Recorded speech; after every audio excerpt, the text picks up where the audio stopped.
Olá, eu sou o professor Zizo e agora nós vamos resolver uma questão da competência de número 1, né? Uma questão que envolve os conceitos sobre pressão, né? A pressão mecânica que um corpo exerce em uma certa área, né? A questão ela discute a utilização de máquinas pesadas em superfícies, né? Ele trata no texto que hoje em dia a gente está utilizando de cada vez mais máquinas mais pesadas, né? E isso faz com que o solo sofra uma compactação, né? E essa compactação do solo faz com que ele se torne mais improdutivo, né, para a agricultura. Então isso daí faz com que o solo ele se torne um pouco mais complicado de você produzir e se aproveitar, né, dos nutrientes para plantar, para colheita e etc, né? E a questão ela propõe que o aluno consiga solucionar esse problema a partir da ideia de não reduzir, né, o peso das máquinas, mas sim fazer com que você diminua a pressão, né? Porque se diminuindo a pressão, essa compactação poderá ser menor, né? Então, como é que a gente pode mexer? Como é que a gente pode variar a pressão sem mexer no peso da máquina, né? A ideia é o aluno reconhecer que a pressão é simplesmente a razão de quanto esta força está distribuída em uma área. Então, se você imaginar o trator, todo o peso do trator ele está disposto nas 4 rodas, né?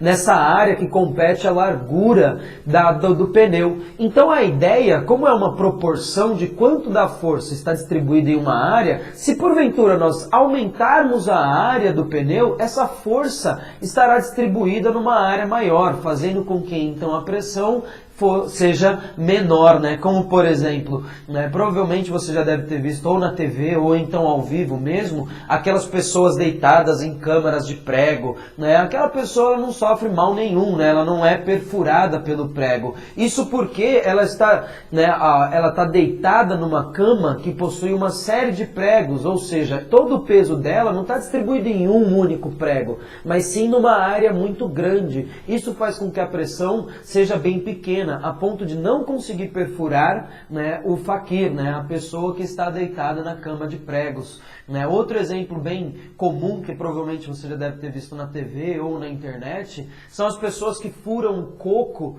né, usando balas, né? Então um jeito é você pegar aquelas balas de iogurte, formar um cilindro um pouquinho bem pontiagudo e bater o coco nessa bala, né, nesse formato cilíndrico bem pontiagudo, né, como se fosse um guarda-chuvinho, uma ponta de guarda-chuva, e quando essa ponta bem fininha, a hora que ela bate no coco, a pressão é muito alta, fazendo com que então a bala consiga perfurar o corpo. Essa mesma ideia se utiliza, né, na indústria bélica, né? Então naqueles projéteis que perfuram, né, que tem uma alta penetrabilidade em superfícies, né, que são balas que servem para anti-blindagem, né? Elas têm a ponta bem fininha, justamente para que a hora que há o impacto da bala, do projétil com a superfície, ela consiga perfurar, justamente porque a pressão vai ser muito grande. Então, né, resumindo, a pressão ela varia com a área de contato em que essa força está distribuída, numa relação inversamente proporcional.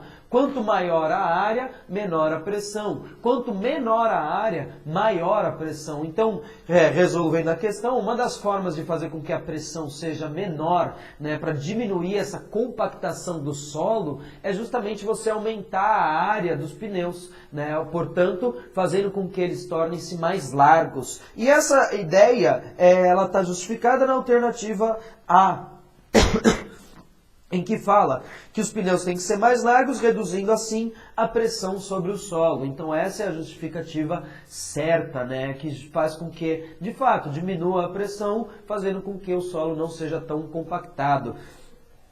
Então agora, se você quiser, curta o vídeo, se você gostou, curta o vídeo, se inscreva no canal Enem por Matheus Pado e também, se você tem interesse em comprar o nosso material, acesse o site www.guienem.org.br. Obrigado e até a próxima!